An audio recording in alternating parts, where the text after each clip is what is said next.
এই দেখেন বন্ধুরা, ইতালির কাঁঠাল বিচি দেখতে পাচ্ছেন। আর কাঁঠাল বিচি গাছ হইল ওই যে বড় গাছ যেটা, ওইটা ঠিক আছে। সামনে ছোট একটা আছে, তারপর পিছনে যে বড় একটা আছে, ওগুলাতে।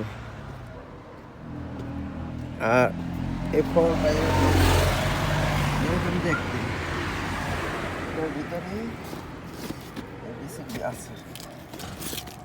এই যে এটার ভিতর থেকে বিচি বের হয়।